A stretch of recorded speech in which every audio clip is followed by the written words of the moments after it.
옛날 아주 먼 옛날에 호랑이가 담배를 피우던 시절보다도 훨씬 더 오래된 시절에 첩첩산중 깊은 골짜기에 자리 잡은 작고 외딴 마을이 하나 있었습니다. 이 마을은 사방이 높은 산으로 둘러싸여 있어서 해가 늦게 뜨고 일찍 지는 탓에 저녁이면 집집마다 밥 짓는 연기가 산허리를 감싸 안으며 몽환적인 풍경을 자아내곤 하던 곳이었습니다. 마을 사람들은 비록 넉넉하지는 않았지만 서로 콩 한 쪽도 나누어 먹으며 오순도순 정을 나누고 살았는데 이 평화로운 마을 어귀에는 아무도 거들떠보지 않는 버려진 땅이 하나 있었습니다.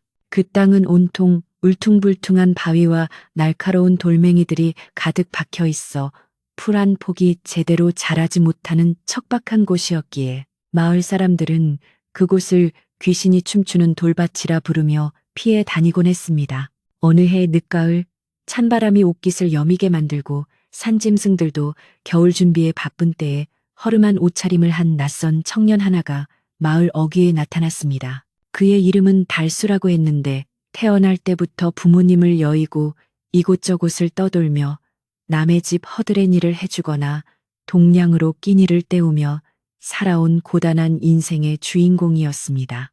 달수의 행색은 비록 남루하여 누더기 옷을 걸치고 있었지만 그의 눈빛만은 맑고 깊은 호수처럼 빛나고 있었으며 뼈마디가 굵은 두 손은 그가 얼마나 성실하게 살아왔는지를 말해주는 훈장과도 같았습니다. 달수는 마을 입구에 서서 저무는 해를 바라보며 깊은 한숨을 내쉬었는데 다가올 겨울을 어디서 나야 할지 막막한 심정이었기 때문이었습니다. 달수는 마을에서 가장 크고 으리으리한 기와집인 박부잔의 대문 앞을 서성거리며 들어갈까 말까 망설이고 있었는데 배에서 들리는 꼬르륵 소리가 천둥 소리처럼 크게 들려와 더 이상 지체할 수 없었습니다.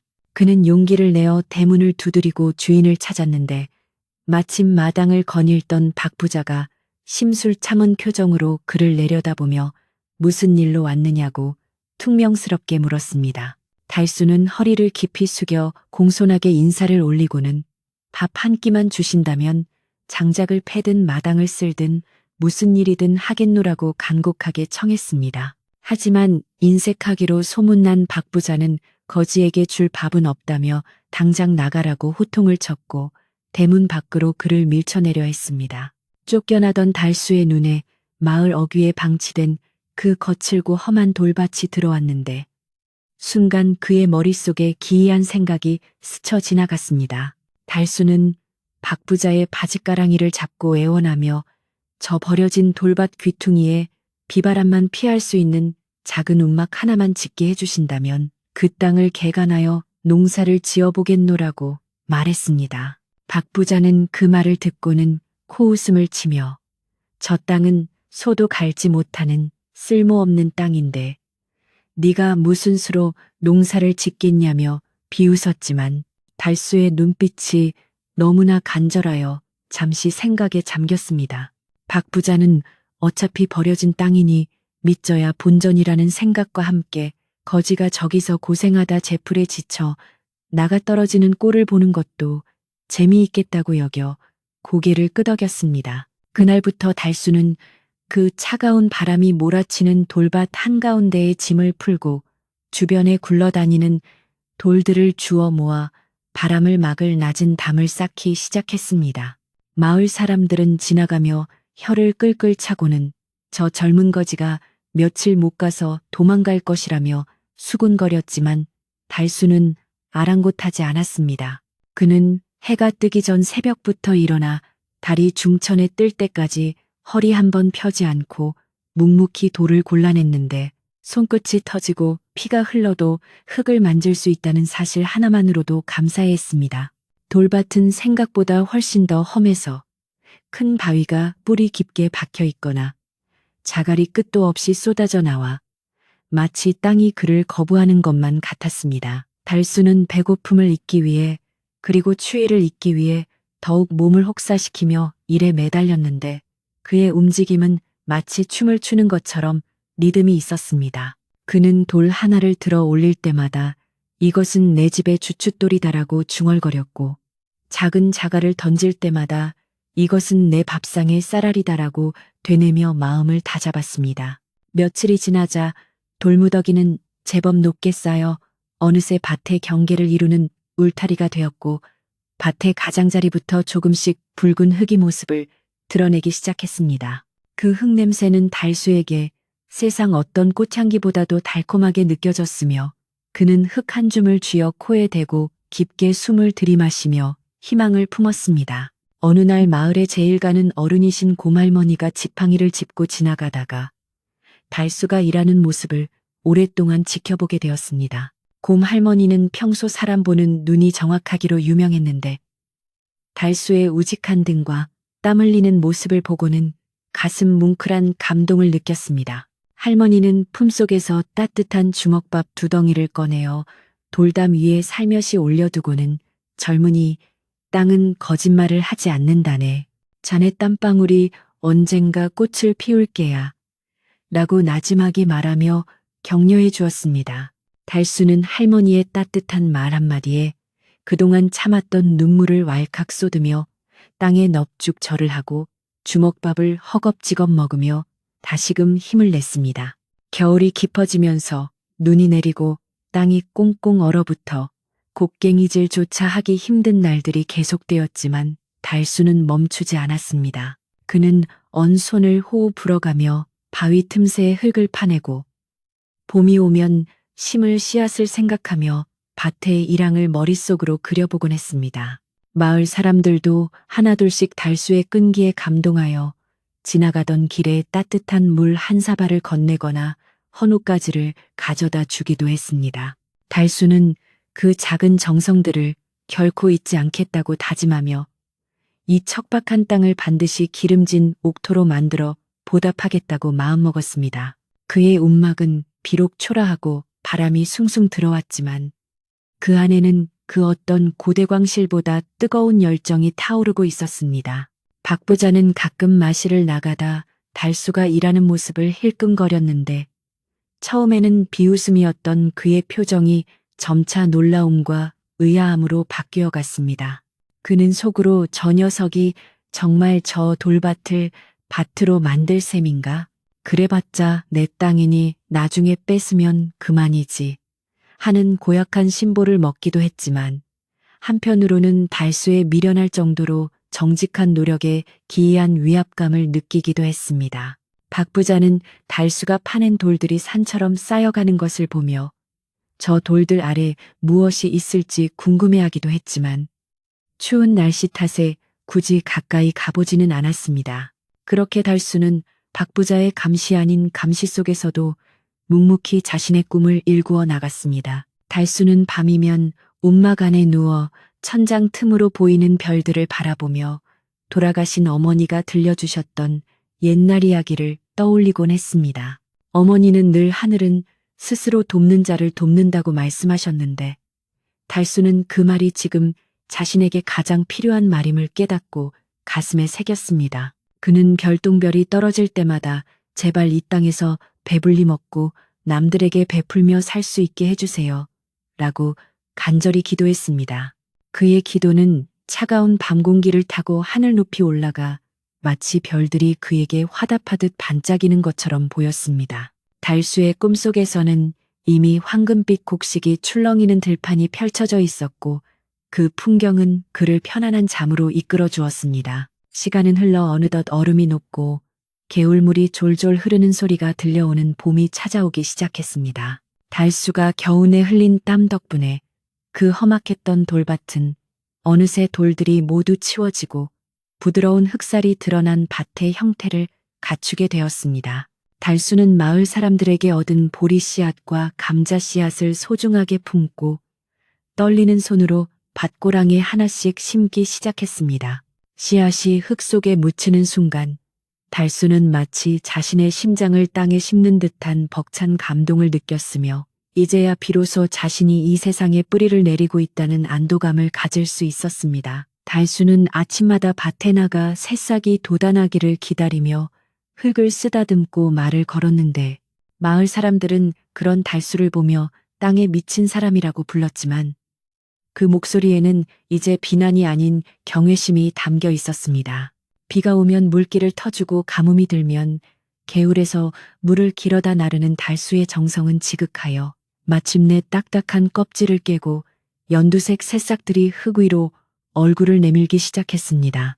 그 작은 새싹들은 달수에게는 세상 그 어떤 보석보다 빛나는 존재였고 그는 싹을 보며 덩실덩실 춤이라도 추고 싶은 기분이었습니다. 척박했던 돌밭이 푸른 생명으로 뒤덮이는 광경은 마을 전체에 생기를 불어넣는 기적과도 같았습니다. 어느 날 아침 달수가 밭에서 잡초를 뽑고 있을 때 박 부자가 뒷짐을 지고 어슬렁거하며 나타났습니다. 박 부자는 말끔하게 정리된 밭과 푸릇푸릇하게 자라난 곡식들을 보고 눈이 휘둥그레졌는데 자신이 버렸던 땅이 이렇게 변한 것을 믿을 수 없다는 표정이었습니다. 그는 욕심 가득한 눈으로 밭을 훑어보며 제법 그럴싸하구나. 거지가 농사꾼 흉내를 꽤 잘 내는군 하며 비아냥거렸지만 그 속내에는 이 땅을 다시 차지하고 싶은 탐욕이 꿈틀거리고 있었습니다. 달수는 박 부자의 속도 모르고 그저 환하게 웃으며 어르신 덕분에 제가 살 곳을 얻었습니다. 가을에 수확하면 꼭 갚겠습니다. 라고 순진하게 대답했습니다. 박 부자는 달수의 말을 듣는 둥 마는 둥 하며 밭두렁을 걷다가 유난히 흙이 검고 윤기가 흐르는 밭 한가운데를 유심히 쳐다보았습니다. 그는 옛날 어른들로부터 이 근처 어딘가에 명당이 있다는 소리를 들은 적이 있었는데 혹시 이 돌밭이 그 명당이 아닐까 하는 의구심을 가지게 되었습니다. 박 부자는 달수에게 땅이 좋아 보이니 농사가 잘 되겠구나. 하지만 잊지 마라. 이 땅의 문서는 여전히 내 금고 안에 있다는 것을. 이라며 뼈있는 말을 남기고 돌아섰습니다. 달수는 그 말에 가슴이 철렁 내려앉았지만 설마 자신이 일군 곡식까지 뺏어가지는 않을 것이라 애써 위로하며 다시 호미를 들었습니다. 봄비가 촉촉하게 내리는 날이면 달수는 빗소리를 자장가 삼아 움막 안에서 휴식을 취하곤 했는데 빗물이 밭으로 스며드는 것을 상상하며 행복에 젖었습니다. 빗줄기는 메마른 땅을 적시고 달수의 외로웠던 마음까지 어루만져 주는 듯 했습니다. 그는 비가 그치면 쑥쑥 자라있을 작물들을 생각하며 다가올 미래에 대한 기대감으로 가슴이 부풀어 올랐습니다. 달수는 이제 더 이상 떠돌이 거지가 아니라 땅을 사랑하고 땅과 함께 호흡하는 어엿한 농부로 다시 태어나고 있었던 것입니다. 하지만 좋은 일에는 늘 시기하는 그림자가 따르기 마련이듯 마을에는 달수의 밭에 대한 이상한 소문이 돌기 시작했습니다. 어떤 이는 밤에 달수의 밭에서 도깨비 불을 보았다고 했고 어떤 이는 땅 밑에서 웅웅거리는 소리가 들린다고 수군거렸습니다. 달수는 그런 소문을 대수롭지 않게 여겼지만 마을 사람들의 호기심 어린 시선이 부담스럽게 느껴지기 시작했습니다. 그는 혹여나 누군가 자신의 밭을 해치지 않을까 밤잠을 설치며 밭을 지키기도 했는데 그때마다 풀벌레 소리가 그를 위로해 주었습니다. 여름이 다가오자 햇살은 더욱 뜨거워졌고 달수의 밭은 옥수수와 감자잎으로 무성해져 초록 바다를 이루었습니다. 달수는 뜨거운 도약볕 아래서도 쉬지 않고 땀을 흘리며 작물 하나하나를 자식처럼 돌보았는데 그의 얼굴은 검게 그을리고 손바닥은 굳은 살로 뒤덮여 마치 나무 껍질처럼 단단해졌습니다. 마을 아이들은 달수의 밭에 놀러와 참외 서리를 하려다 들키기도 했지만 달수는 아이들을 혼내기는커녕 잘 익은 참외를 따주며 배를 채워주었습니다. 그런 달수의 넉넉한 인심은 마을 사람들의 닫혀있던 마음을 더욱 활짝 열게 만들었습니다. 그러던 어느 날 폭우가 쏟아져 마을 앞 개울물이 불어나고 산사태가 걱정되는 밤이 찾아왔습니다. 달수는 억수같이 쏟아지는 빗속을 뚫고 밭으로 달려나가 물길을 정비하고 둑을 쌓으며 작물들을 지키기 위해 사투를 벌였습니다. 천둥과 번개가 치는 캄캄한 밤. 그는 홀로 자연의 거대한 힘과 맞서 싸우며 자신이 일군 터전을 지키겠다는 일념 하나로 버텼습니다. 다음 날 아침 비가 그치고 해가 뜨자 달수의 밭은 다행히 큰 피해 없이 무사했는데 빗물에 씻겨 내려간 밭 한 구퉁이에 무언가 번쩍이는 것이 살짝 드러나 있었습니다. 달수는 그것이 무엇인지 확인하려 다가갔습니다. 그것은 밭의 가장 깊은 곳, 가장 큰 바위가 있던 자리 밑에서 빗물에 흙이 쓸려나가며 드러난 항아리의 뚜껑 같았습니다. 달수는 가슴이 두근거리는 것을 느끼며 조심스럽게 주변의 흙을 파내기 시작했는데 호미 끝에 닿는 느낌이 돌이나 나무 뿌리와는 달랐습니다. 그는 주위를 두리번거려 아무도 없음을 확인하고는 떨리는 손으로 흙을 걷어내며 그 정체를 밝혀내려 했습니다. 과연 이 척박했던 땅 속에 무엇이 숨겨져 있었기에 이토록 그를 이끌었는지 달수는 운명의 순간이 다가오고 있음을 직감했습니다. 그 순간 멀리서 인기척이 들려 달수는 화들짝 놀라 파헤치던 흙을 다시 덮고 시치미를 떼며 일어섰습니다. 지나가던 동네 안악들이 나무를 캐러가며 달수에게 인사를 건넸고 달수는 어색한 미소로 화답하며 가슴을 쓸어내렸습니다. 그는 밤이 깊어지면 다시 확인해 보기로 마음먹고 하루 종일 밭이라는 척하며 그 자리를 맴돌았습니다.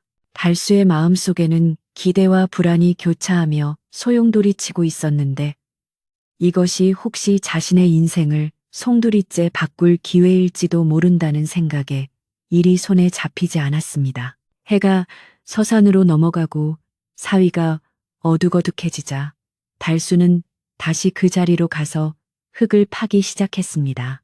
달빛이 구름 사이로 흐릿하게 비추는 가운데 드디어 항아리의 윗부분이 온전히 모습을 드러냈습니다. 뚜껑은 밀랍으로 단단히 봉해져 있었고 세월의 흔적이 역력한 고풍스러운 무늬가 새겨져 있었습니다. 달수는 마른 침을 삼키며 조심스럽게 뚜껑을 열었는데 그 안에서 뿜어져 나오는 은은한 광채에 눈이 부셔 잠시 눈을 감아야만 했습니다. 그 항아리 안에는 옛날 난리통에 누군가가 급히 숨겨둔 것으로 보이는 금부치와 은부치가 가득 들어 있었습니다. 달수는 너무나 놀라 입을 다물지 못하고 주저앉았는데 평생 만져보지도 못한 보물을 눈앞에 두고도 이것이 꿈인지 생시인지 분간할 수 없었습니다. 그는 떨리는 손으로 금덩이 하나를 집어들고 차가운 감촉을 느끼며 자신의 땀과 노력이 하늘에 닿아 이런 보상을 주신 것이라 생각했습니다. 하지만 기쁨도 잠시 이 사실이 알려지면 벌어질 일들이 걱정되어 달수의 마음은 무겁게 가라앉았습니다.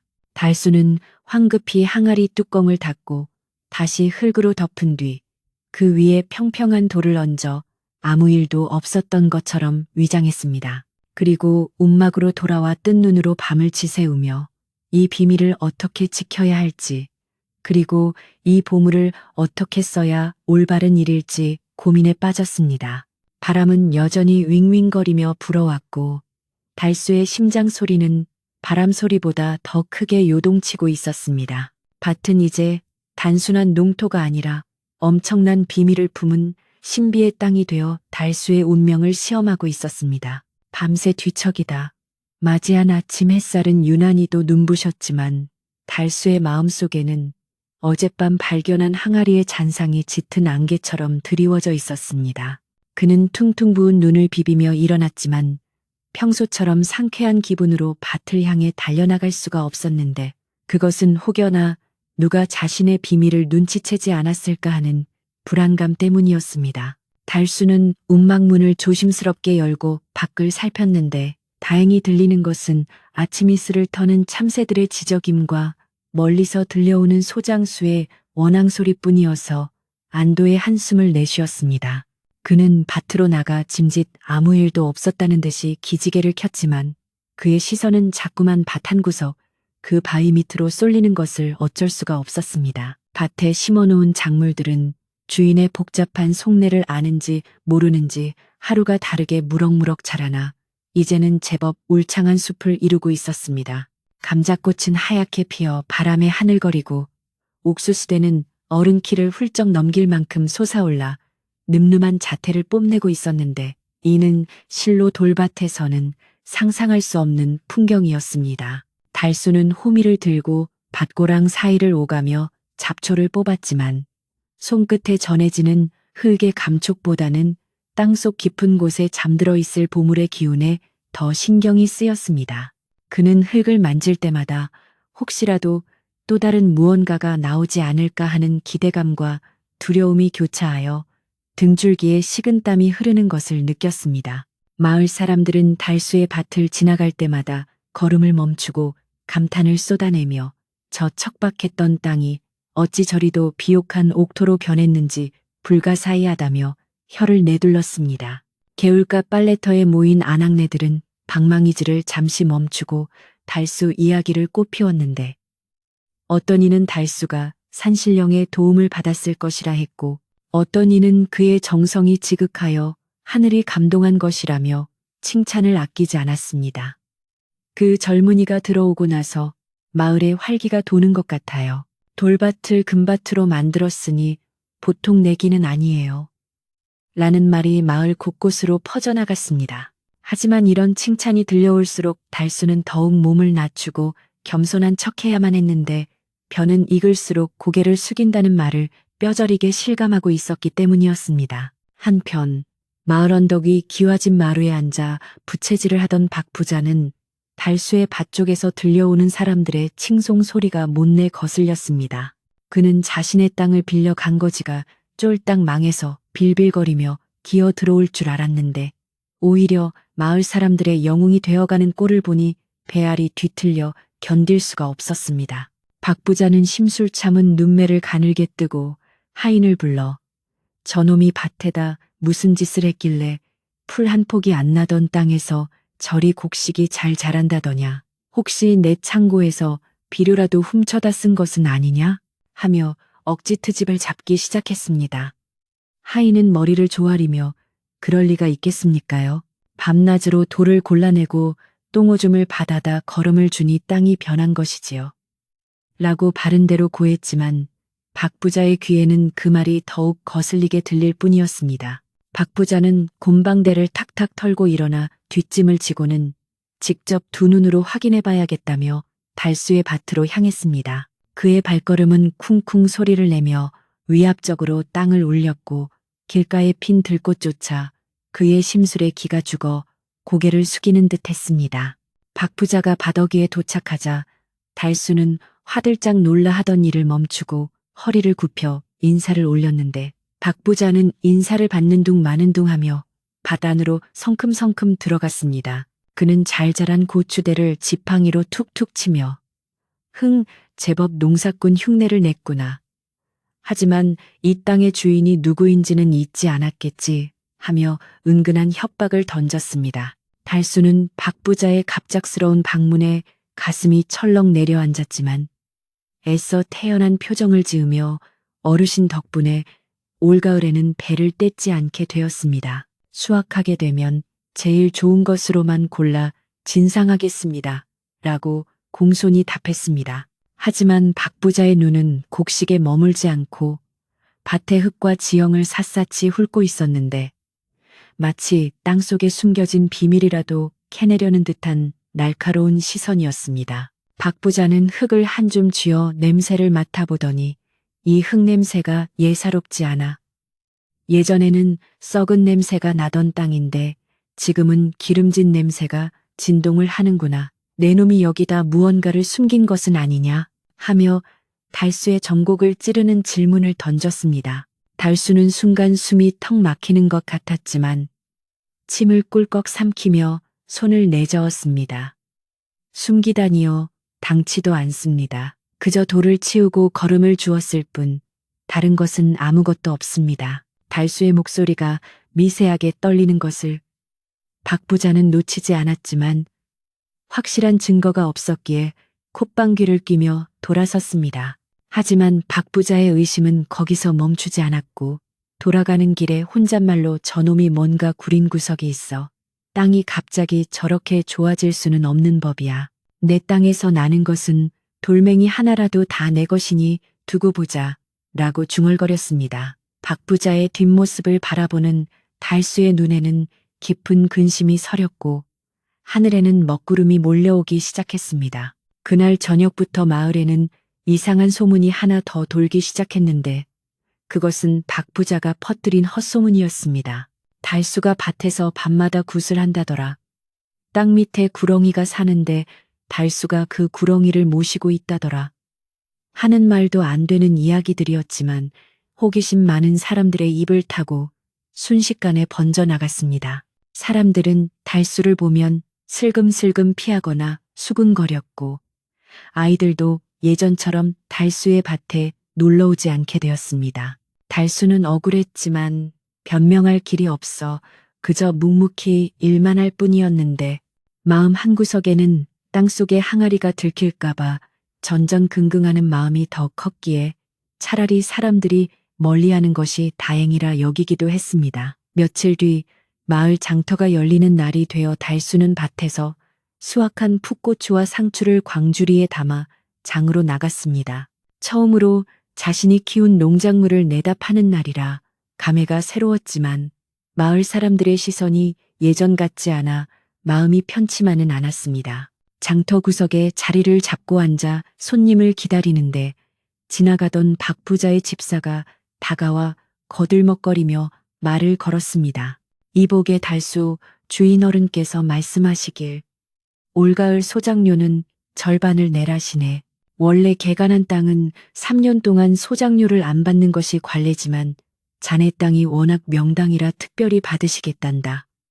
집사의 말은 청천벽력과도 같았습니다. 달수는 억장이 무너지는 심정으로 하소연했습니다. 처음에 약조하실 때는 운막만 짓게 해주시면 농사지어 먹고 살라고 하셨습니다. 소작료 이야기는 없으셨는데 이제 와서 절반을 내라니요. 걸음값도 안 빠지는 장사입니다. 달수의 호소에도 집사는 코웃음을 치며 싫으면 나가면 그만이지. 주인어른 땅에 얹혀 사는 주제에 말이 많구나. 땅이 탐나서 들어오려는 사람들이 줄을 섰다네. 하고는 침을 뱉고 사라졌습니다. 달수는 털썩 주저앉아 멍하니 허공만 바라보았는데 땀 흘려 일군 밭을 빼앗길 위기에 처하자 눈앞이 캄캄해졌습니다.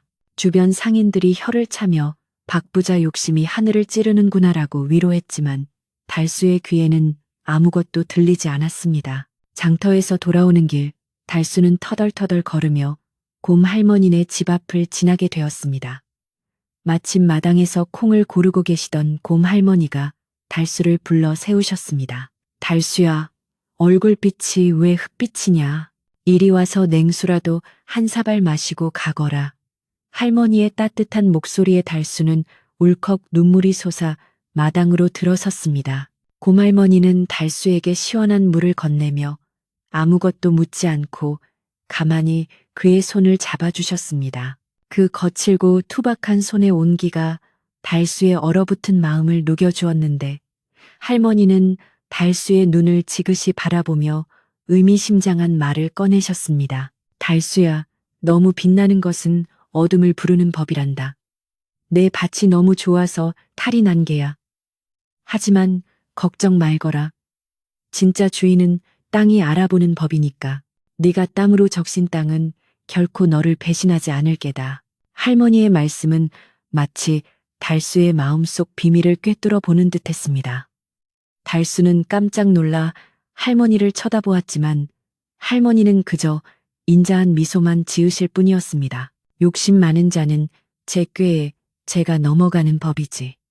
너는 그저 지금처럼 묵묵히 네 할 일을 하거라. 그리고 조심하거라. 바람이 세게 불 때는 몸을 낮추는 것이 상책이니라. 할머니의 조언은 달수에게 큰 위안과 동시에 경각심을 일깨워 주었습니다. 그날 밤 달수는 잠을 이루지 못하고 밭으로 나가 달빛 아래 서성거렸습니다. 바람이 불 때마다 옥수수 잎들이 사각거리며 서로 몸을 비비는 소리가 들려왔는데 마치 달수에게 힘내라고 속삭이는 것만 같았습니다. 달수는 바위 밑에 묻힌 항아리를 생각하며 이 보물이 축복인지 저주인지 다시 한번 고민에 빠졌습니다. 만약 이 보물을 박 부자에게 들킨다면 그는 땅도 빼앗기고 보물도 빼앗기고 마을에서 쫓겨날 것이 분명했습니다. 달수는 주먹을 불끈 쥐며 다짐했습니다. 이 땅은 내 땀과 눈물로 만든 땅이다.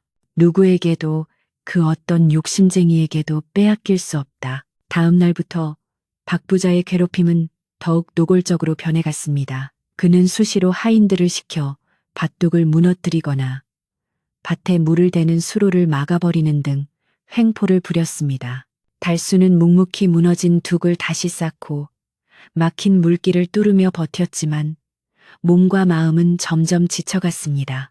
밭이라는 시간보다 회방 놓은 것을 수습하는 시간이 더 길어지자 작물들도 시들시들해지는 것 같아 달수의 마음은 타들어갔습니다. 마을 사람들은 박 부자의 행패를 보며 수군거렸지만 워낙 권세가 등등한 그에게 대놓고 맞설 수 있는 사람은 아무도 없었습니다. 그러던 어느 날 박 부자가 낯선 지관 땅의 기운을 보는 사람 하나를 데리고 달수의 밭에 나타났습니다. 지관은 쇠막대기를 들고 이리저리 밭을 쑤시고 다니며 무언가를 열심히 찾고 있었는데 그 모습이 마치 먹잇감을 찾는 하이에나 같았습니다. 박 부자는 옆에서 어떻소? 명당 자리가 맞소? 금맥이라도 흐르는 것 아니오? 하며 조급하게 물어댔습니다. 지관은 고개를 갸웃거리며 기운이 범상치 않습니다. 겉으로는 돌밭인데 속에는 기가 뭉쳐 있어요.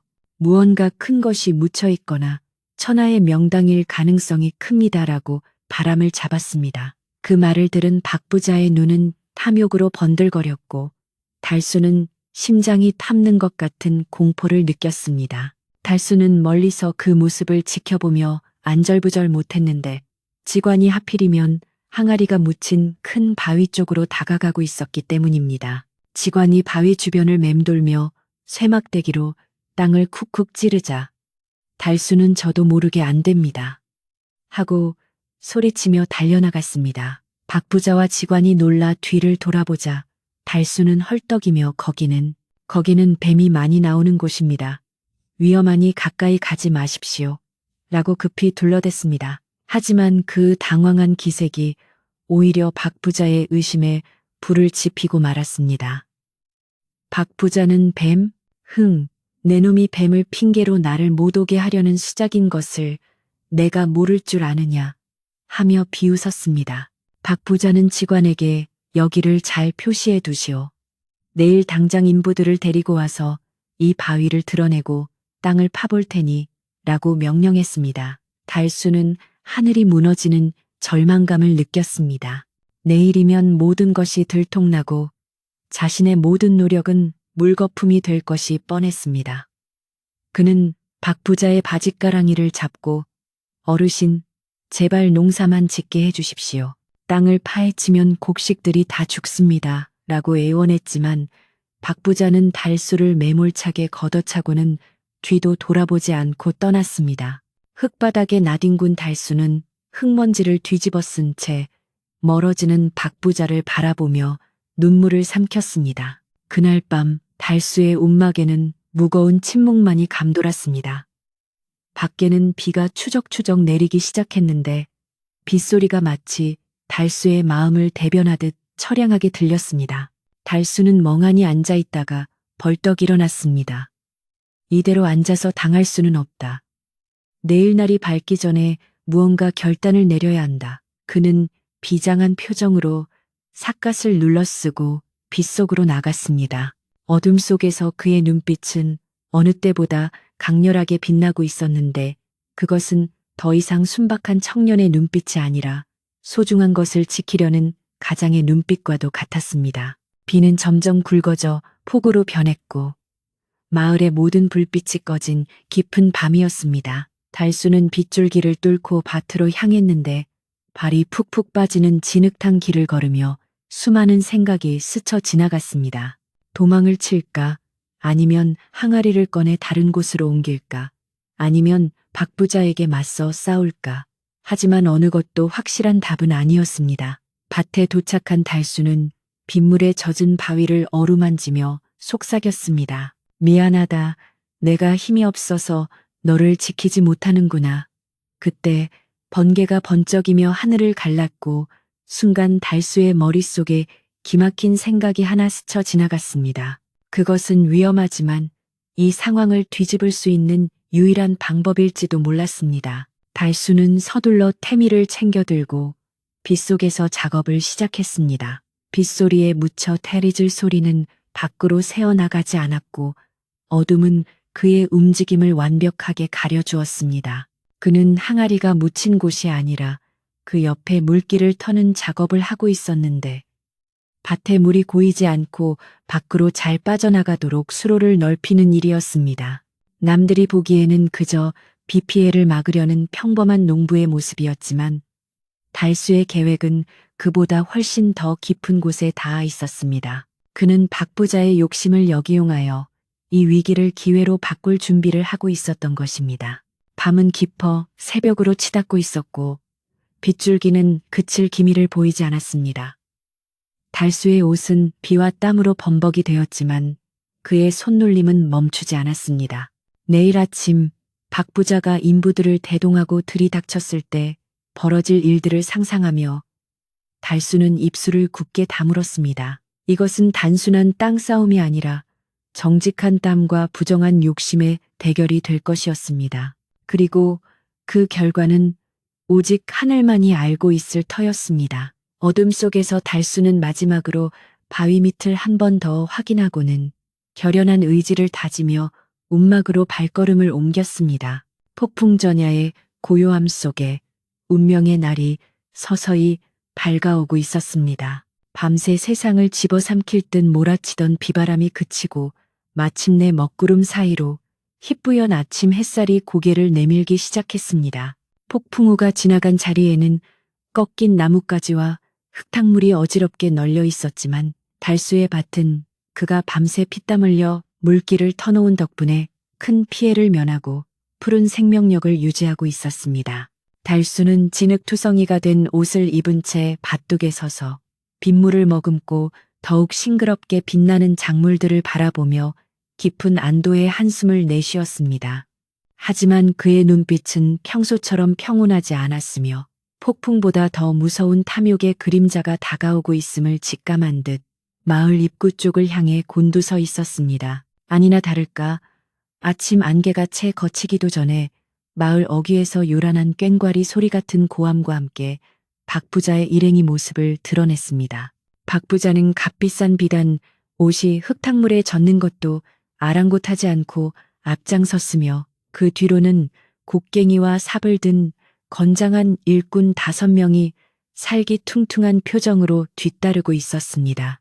그들의 행색은 농사를 지으러 오는 사람들의 모습이 아니라 마치 전쟁터에 나가 약탈을 하려는 도적대와 다를 바가 없어 보였습니다. 달수는 쿵쾅거리는 심장을 억누르며 두 주먹을 불끈 쥐었고 밭을 지키기 위해 물러서지 않겠다는 결연한 의지를 다졌습니다. 박 부자는 달수의 밭 앞에 도착하자마자 거친 숨을 몰아쉬며 지팡이로 다짜고짜 밭 한가운데 있는 큰 바위를 가리켰습니다. 여봐라, 저기 저 바위 밑이다. 직관이 말한 명당 자리가 바로 저곳이니 당장 저 바위를 드러내고 땅을 파헤쳐라. 그의 명령이 떨어지기가 무섭게 일꾼들이 우르르 밭 안으로 밀고 들어오려 했고 그 과정에서 애지중지 키운 고추 모종들이 무참히 밟혀나갔습니다.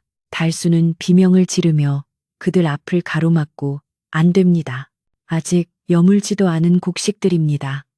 제발 이러지 마십시오. 라고 절규하며 애원했습니다. 하지만 박 부자의 귀에는 달수의 애원 소리가 들릴 리 만무했고 오히려 방해가 된다는 듯 달수를 거칠게 밀쳐버렸습니다. 비켜라, 이놈! 내 땅에서 내 마음대로 하는데 내 놈이 무슨 상관이냐? 곡식 따위가 문제냐? 저 밑에 금덩이가 묻혀 있을지도 모르는데 박 부자의 눈은 이미 탐욕으로 뒤집혀 이성을 잃은 상태였으며 오로지 땅속의 보물에만 정신이 팔려 있었습니다. 진흙탕에 넘어진 달수는 흙투성이가 된 얼굴을 들고 무자비하게 짓밟히는 자신의 작물들을 보며 피눈물을 흘려야만 했습니다.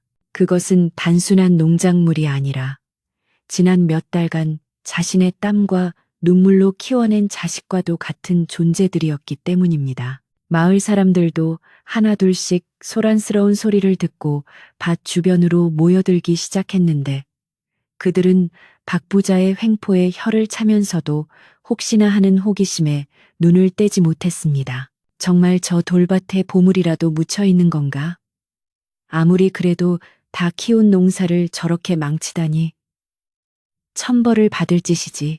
사람들의 수군거림이 웅성웅성 커져갔지만 서슬퍼런 박 부자의 기세에 눌려 누구 하나 나서서 말리는 사람은 없었습니다. 달수는 흙바닥을 기어 박 부자의 다리를 붙잡고 어르신. 제발 가을 거지까지만 기다려 주십시오.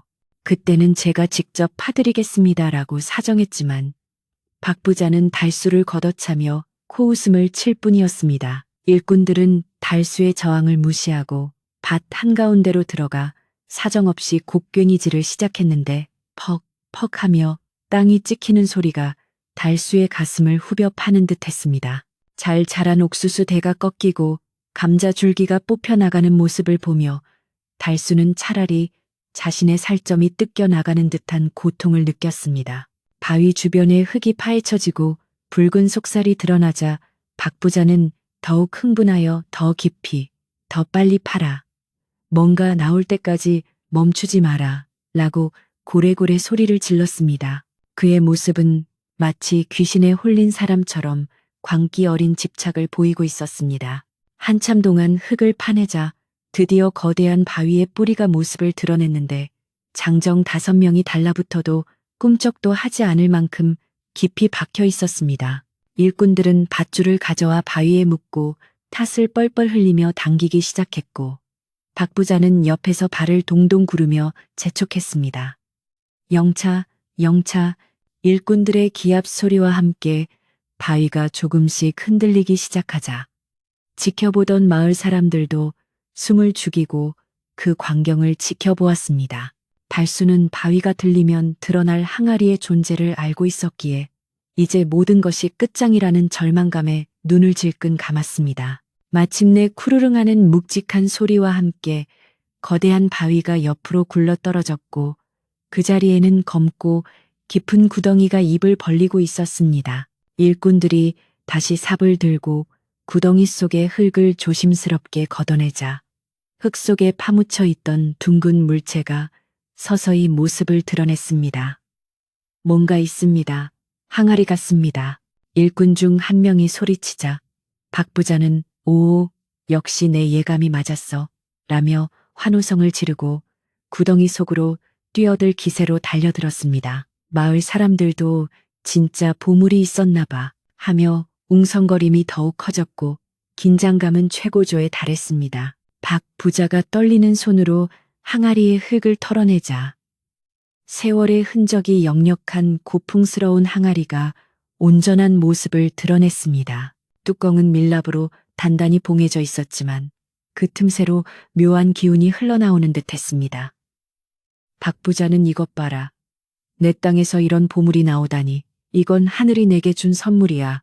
라며 미친 듯이 웃어댔습니다. 그는 당장이라도 뚜껑을 열어보고 싶었지만 보는 눈이 너무 많다는 것을 의식하고는 일꾼들에게 항아리를 조심해서 들어 올리라고 명령했습니다.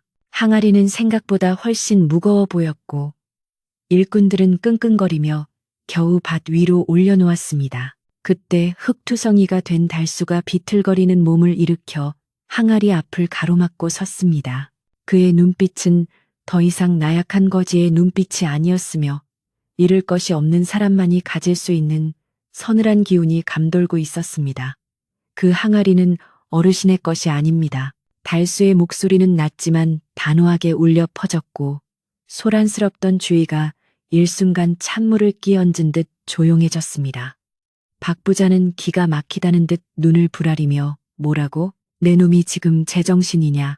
내 땅에서 나온 물건이 내 것이 아니면 누구 것이란 말이냐? 라고 윽박질렀습니다. 달수는 물러서지 않고 박 부자를 똑바로 응시하며 또박또박 말했습니다. 땅은 어르신의 문서에 있을지 모르나 이 밭을 일구고 돌을 골라내어 숨쉬게 만든 것은 접니다. 그리고 이 항아리는 제가 며칠 전 밭을 갈다가 이미 발견했던 것입니다. 주인이 없는 물건은 먼저 본 사람이 임자라고 들었습니다. 달수의 말에 마을 사람들은 하긴 달수가 죽어라 고생해서 만든 밭이지 하며 동조하는 분위기가 형성되었습니다. 박 부자는 얼굴이 불그락푸르락해져서 이 괘씸한 놈, 네가 몰래 훔쳐가려다 들키니까 딴 소리를 하는구나. 여봐라, 이 도둑놈을 당장 멍석말이해라. 라고 길길이 날뛰었습니다. 일꾼들이 달수를 잡으려 다가오자 마을 청년들이 나서서 그들을 말렸습니다. 아무리 그래도 사람 말이 틀린 건 아닌데 힘으로 해결하려 하십니까? 분위기가 험악해지자 멀리서 지켜보던 곰할머니가 지팡이를 짚고 천천히 걸어 나오셨습니다. 할머니의 등장에 일꾼들도 멈칫하며 길을 터주었고 박 부자도 헛기침을 하며 한 발 물러섰습니다. 곰할머니는 항아리를 잠시 쳐다보더니 박 부자와 달수를 번갈아 보며 엄엄한 목소리로 말씀하셨습니다. 땅에서 나온 물건 때문에 사람 의가 상해서야 되겠는가. 이 항아리 속에 무엇이 들었는지 확인하고 마을의 법도에 따라 공평하게 처리함이 옳다. 박 부자는 곰 할머니의 말에 내심 불만이었지만 마을에서 가장 어른인 할머니의 말을 무시했다가는 인심을 잃을까 두려워 억지로 고개를 끄덕였습니다. 조소, 어차피 내 땅에서 나온 내 물건이니 내가 열어보겠소. 박 부자는 품에서 단도를 꺼내 항아리의 봉인을 뜯어내기 시작했습니다. 사람들은 모두 숨을 죽이고 항아리의 시선을 고정했고 달수는 주먹을 꽉 쥔 채 그 모습을 지켜보았습니다. 과연 저 항아리 속에 든 것이 달수에게 희망이 될지 아니면 파멸을 가져올지 아무도 알 수 없는 순간이었습니다. 끼익 하는 소리와 함께 항아리 뚜껑이 열리자 아침 햇살을 받아 눈부신 황금빛 광채가 뿜어져 나왔습니다. 그 안에는 금괴와 은화, 각종 폐물이 가득 차 있어 평생 구경도 못할 엄청난 양의 보물이 들어 있었습니다. 사람들은 와 하는 탄성을 질렀고 박 부자는 입이 귀에 걸려 다물어지지 않았습니다. 보아라, 이것은 순금이다. 이 엄청난 보화가 다 내 것이다. 박 부자는 금괴 하나를 집어들고 하늘 높이 쳐들며 승리의 환호를 질렀습니다. 달수는 그 눈부신 보물을 보며 오히려 마음이 차분하게 가라앉는 것을 느꼈습니다. 저 차가운 금덩이들이 과연 땀 흘려 키운 곡식보다 가치가 있는 것일까 하는 의문이 들었기 때문입니다. 하지만 박 부자의 욕심은 거기서 멈추지 않았습니다. 그는 항아리를 다시 덮으려 하며 이것은 내 조상님이 묻어둔 것이 틀림없다. 그러니 당연히 후손인 내가 가져가야지. 달수 내 놈은 당장 이 밭에서 나가라. 이제 볼 일은 다 끝났다 라며 토사구팽하듯 달수를 내쫓으려 했습니다. 그러자 달수가 다시 한번 앞을 막아서며 외쳤습니다. 어르신, 약조가 틀립니다. 분명 가을까지는 농사를 짓게 해주신다고 하셨습니다. 그리고 저 보물이 어르신 조상의 것이라는 증거가 어디 있습니까? 달수의 항변에 마을 사람들도 맞아 증거도 없이 무조건 자기 거라고 우기는 건 너무 심하네 하며 수군거렸습니다. 박 부자는 사람들의 반응에 당황하며 증거, 내 땅에 묻혀 있었다는 게 증거지.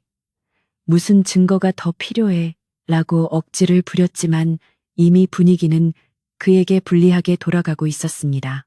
이때 곰할머니가 다시 나서서 중재안을 내놓으셨습니다. 자자, 여기서 이러지 말고 오늘 저녁에 마을 회관 마당에서 동네 사람들을 다 모아놓고 재판을 열자꾸나. 누구 말이 옳은지 그리고 저 보물을 어떻게 하는 게 순리인지 모두의 지혜를 모아 결정하자. 할머니의 제안은 누구도 거절할 수 없는 권위가 있었습니다. 박 부자는 속으로 어차피 마을 사람들은 내 소작인들이니 내 편을 들 수밖에 없어 라고 계산하며 좋소. 공명정대하게 따져봅시다. 대신 저 항아리는 내가 보관하겠소 라고 말했습니다. 하지만 곰 할머니는 고개를 저으며 아니네. 저 항아리는 재판이 끝날 때까지 마을 창고에 보관하고 청년들이 지키도록 하게. 그게 공평하지 라고 못을 박았습니다. 박 부자는 입맛을 다셨지만 어쩔 수 없이 항아리를 내놓아야 했습니다. 일꾼들이 항아리를 마을 창고로 옮기는 동안 달수와 박 부자는 서로를 노려보며 팽팽한 신경전을 벌였습니다. 그렇게 항아리가 옮겨지고 난 뒤 달수는 엉망진창이 된 밭에 홀로 남겨졌습니다. 짓밟힌 고추 모종과 꺾인 옥수수대를 보며 달수는 주저앉아 눈물을 흘렸습니다. 그는 꺾인 줄기를 세워주며 미안하다, 정말 미안하다 라고 속삭였지만 이미 망가진 생명들은 대답이 없었습니다. 달수의 마음속에는 박 부자에 대한 분노와 억울함이 불길처럼 타올랐습니다. 그는 흙 묻은 손으로 눈물을 닦으며 다짐했습니다. 저 보물은 내 욕심을 채우기 위한 것이 아니다. 하지만 저런 탐욕스러운 자에게 넘어가게 둘 수는 없다. 오늘 밤 반드시 진실을 밝히고 이 땅의 자존심을 지키겠다. 해가 저물어가고 마을 회관 앞마당에는 멍석이 깔리고 횃불이 켜지기 시작했습니다. 소식을 들은 옆 마을 사람들까지 구경을 와서 마당은 발 디딜 틈 없이 북적거렸습니다. 사람들의 얼굴에는 호기심과 긴장감이 교차했고 여기저기서 이번 사건에 대한 내기가 벌어지기도 했습니다. 박 부자가 이기겠지. 돈의 힘을 누가 당해? 라는 의견과 아니야. 달수의 정성을 하늘이 알 텐데 뭔가 반전이 있을 거야. 라는 의견이 팽팽하게 맞섰습니다. 바람은 더욱 세차게 불어와 횃불을 춤추게 만들었고 밤하늘의 별들도 숨을 죽인 채 아래를 내려다보고 있었습니다. 달수는 움막에서 깨끗한 옷으로 갈아입고 마음을 가다듬으며 거울 속에 비친 자신의 얼굴을 들여다보았습니다. 거울 속의 남자는 더 이상 굶주린 거지가 아니라 땅을 지키려는 투사의 눈빛을 하고 있었습니다. 그는 어머니가 물려주신 낡은 묵주를 손에 쥐고 기도를 올렸습니다. 어머니, 저에게 용기를 주세요. 불의에 굴복하지 않고 당당하게 맞설 수 있는 힘을 주세요. 기도를 마친 달수는 문을 열고 어둠 속으로 걸어 나갔습니다.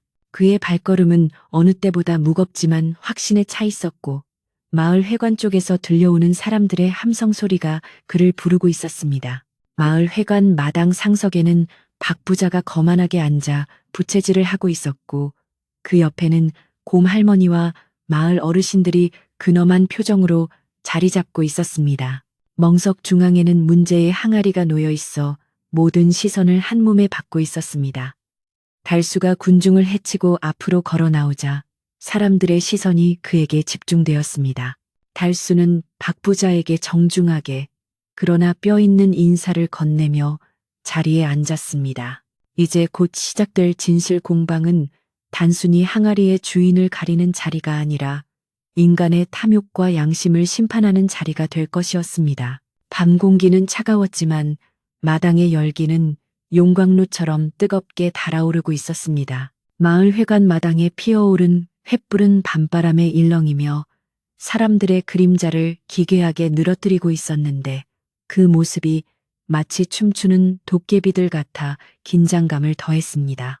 마을 사람들은 저녁밥을 먹는 둥 마는 둥 하고 모두 회관으로 몰려나와 마당은 발 디딜 틈 없이 빽빽하게 채워졌습니다.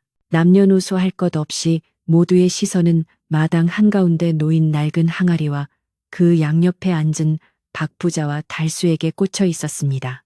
곰 할머니는 상석에 앉아 지팡이를 두 손으로 꼭 쥐고 눈을 감은 채 묵상에 잠겨 있었고 그 침묵이 길어질수록 사람들의 숨소리마저 잦아들었습니다. 타닥타닥 타오르는 장작 소리만이 정적을 깨고 있었는데 그것은 마치 곧 터질 듯한 사람들의 심장 소리를 대신하는 것만 같았습니다. 박 부자는 부채를 접었다 폈다 하며 초조한 기색을 감추지 못했는데 그의 얼굴은 횃불에 비쳐 불그락 푸르락 변하고 있었습니다. 그는 헛기침을 몇 번 하더니 더 이상 못 참겠다는 듯 자리에서 벌떡 일어나 품속에서 누렇게 변색된 종이 뭉치를 꺼내들었습니다. 자, 모두들 보시오. 이것이 바로 관가에서 발급해준 땅 문서요. 저 돌밭은 대대로 우리 집안의 소유였고 지금도 명백히 내 이름으로 되어 있소. 박 부자는 문서를 사람들 눈앞에 들이밀며 쩌렁쩌렁한 목소리로 외쳤습니다. 그의 목소리에는 거만함과 탐욕이 뚝뚝 묻어났으며 자신이 가진 권력을 이용해 이 상황을 단번에 제압하려는 의도가 다분했습니다. 박 부자는 기세를 몰아 달수를 손가락질하며 윽박질렀습니다. 저놈은 내 땅을 빌려 농사를 짓는 소작인에 불과하오. 남의 땅에서 나온 물건은 당연히 땅 주인의 것이지 어찌 지나가던 개가 짖는 소리를 듣고 있단 말이오? 그의 말에 평소 박 부자의 눈치를 보던 몇몇 소작인들은 고개를 끄덕이며 동조하는 듯한 분위기를 보였습니다. 박 부자는 회심의 미소를 지으며 내 조상님께서 후손을 위해 묻어둔 보물을 저 도둑놈이 가로채려 했으니 당장 관아에 넘겨 곤장을 치게 해야 마땅하오. 라며 으름장을 놓았습니다.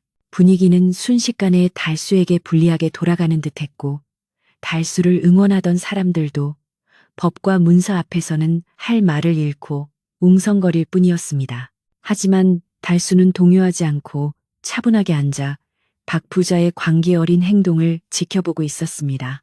그의 눈은 깊은 우물처럼 고요했으며 그 속에는 거짓없는 진실만이 담겨 있었습니다. 곰 할머니가 천천히 눈을 뜨고 지팡이로 바닥을 쿵 하고 내리치자 소란스럽던 장내가 일순간 찬물을 끼얹은 듯 조용해졌습니다. 할머니는 박 부자를 뚫어지게 쳐다보며 나직하지만 힘있는 목소리로 물었습니다. 박 부자, 자네 말대로 그 땅이 자네 것이고 그 항아리가 조상의 것이라면 자네 조상님은 왜 옥토가 아닌 돌밭에 보물을 묻었을까? 할머니의 날카로운 질문에 박 부자는 잠시 말문이 막혀 눈알만 굴렸습니다. 박 부자는 당황하며 더듬거렸습니다. 그거야. 남들 눈에 띄지 않게 하려고 험한 곳에 묻으신 게지. 원래 명당은 숨겨져 있는 법 아니겠소?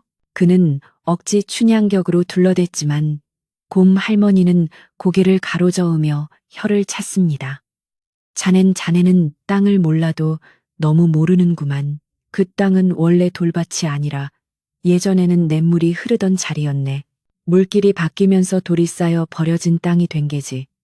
자네 조상이 묻었다면 물속에 던졌다는 말인가.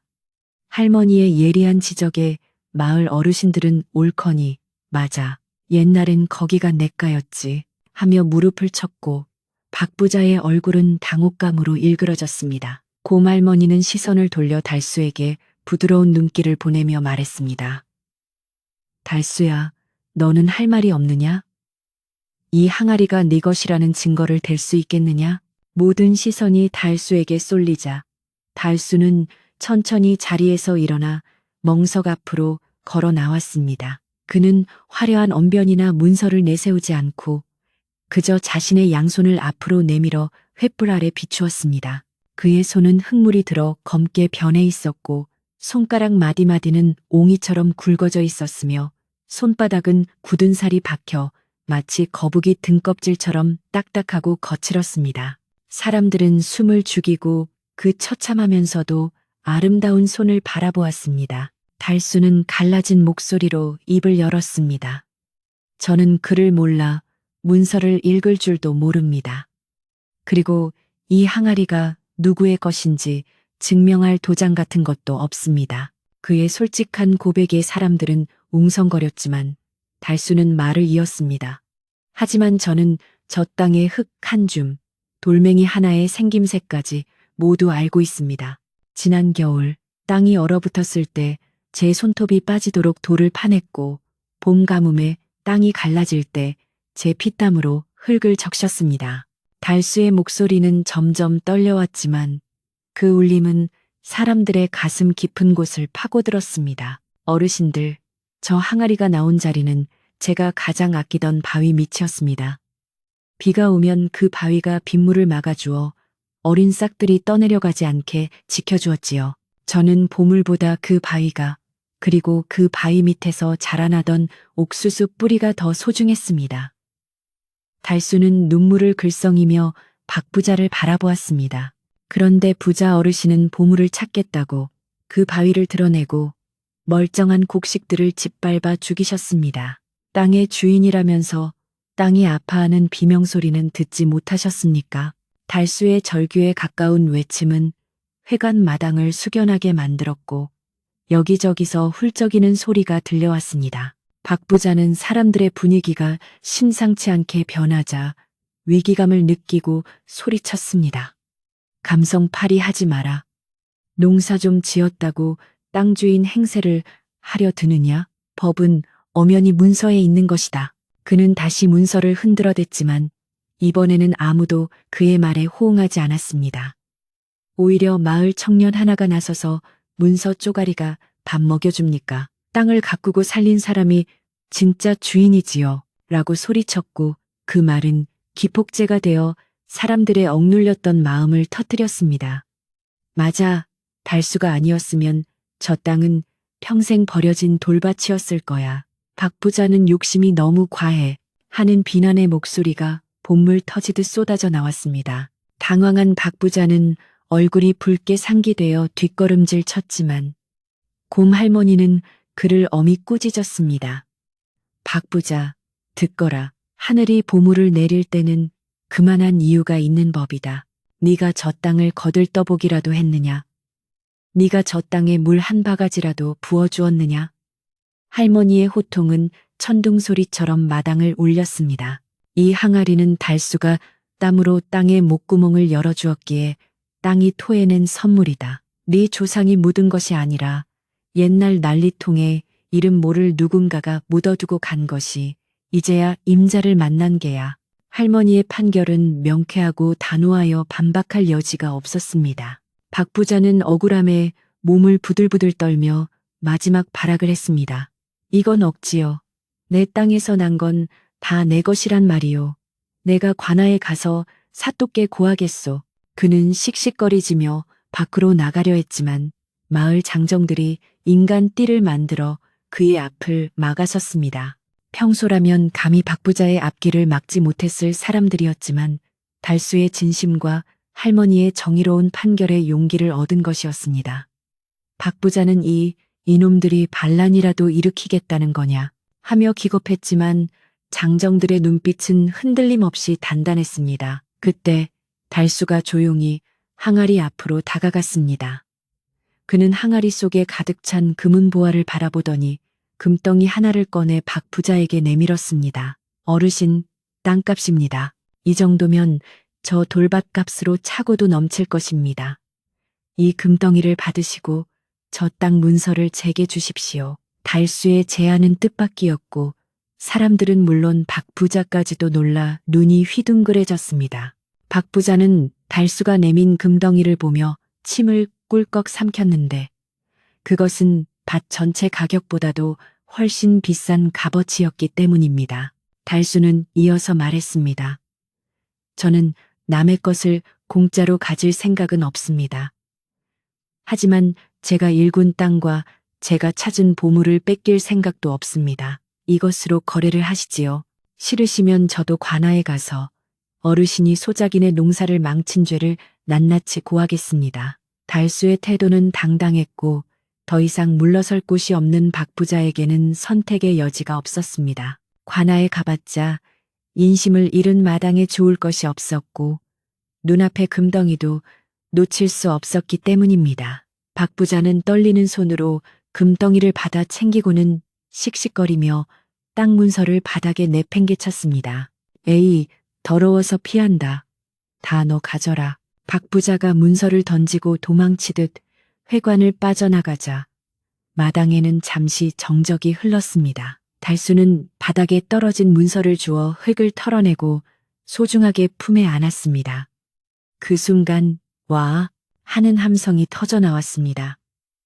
마을 사람들은 달수에게 달려와 그를 쓰가래치며 기뻐했고 억눌렸던 긴장이 풀리며 축제 분위기가 되었습니다. 곰 할머니도 주름진 얼굴에 환한 미소를 띠며 고개를 끄덕이셨습니다. 그래, 이제야 제 주인을 찾았구나. 땅도 기뻐서 춤을 출 게야. 할머니의 말씀에 사람들은 더욱 크게 웃었습니다. 달수는 혹가래에서 내려와 사람들에게 고개 숙여 감사 인사를 했습니다. 모두 여러분 덕분입니다. 제가 혼자였다면 절대 지키지 못했을 것입니다. 그의 겸손한 말에 아낙네들은 눈물을 훔치며 박수를 보냈습니다. 마을 이장님은 창고 문을 활짝 열고 자, 오늘은 우리 마을의 경사다. 술독을 열고 돼지를 잡자. 라고 외쳤습니다. 사람들은 집집마다 음식을 가져와 큰 잔치상을 차렸고 막걸리 잔이 오가며 흥겨운 노랫소리가 밤하늘로 퍼져나갔습니다. 횃불은 이제 두려움의 불꽃이 아니라 축복의 불꽃이 되어 타오르고 있었습니다. 달수는 사람들 틈에 섞여 막걸리 한 사발을 시원하게 들이켰습니다. 그동안의 마음고생이 씻은 듯이 내려가는 기분이었습니다. 그는 항아리에 든 보물을 바라보며 깊은 생각에 잠겼는데 이 많은 재물을 혼자 갖는 것은 옳지 않다고 생각했습니다. 그는 이장님과 곰 할머니에게 다가가 귓속말로 무언가를 속삭였고 두 분은 놀란 표정을 짓다가 이내 흐뭇하게 웃으며 고개를 끄덕였습니다. 달수의 결심이 선 듯한 표정은 횃불보다 더 밝게 빛나고 있었습니다. 잔치가 무르익어갈 무렵 달수는 다시 사람들 앞에 섰습니다.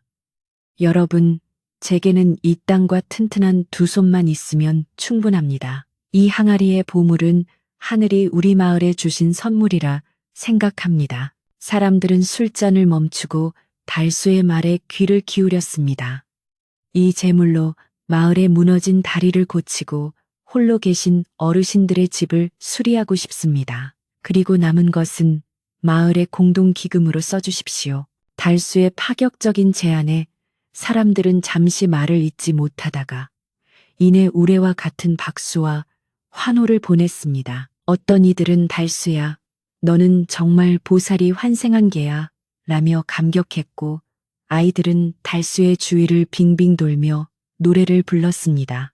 욕심쟁이 박부자는 멀리서 들려오는 환호성을 들으며 배가 아파 잠을 이루지 못했겠지만 마을 회관 마당은 그 어느 때보다 따뜻한 정으로 가득 찼습니다. 달수는 비로소 마음의 짐을 내려놓고 마을 사람들과 어우러져 덩실덩실 춤을 추었습니다. 그의 투박한 춤사위는 세련되지는 않았지만 그 어떤 무용수의 춤보다 아름답고 힘이 넘쳤습니다. 밤은 깊어가고 횃불은 사그라들었지만 사람들의 얼굴에 핀 웃음꽃은 질 줄을 몰랐습니다. 달수는 평상에 앉아 밤하늘을 올려다보았습니다.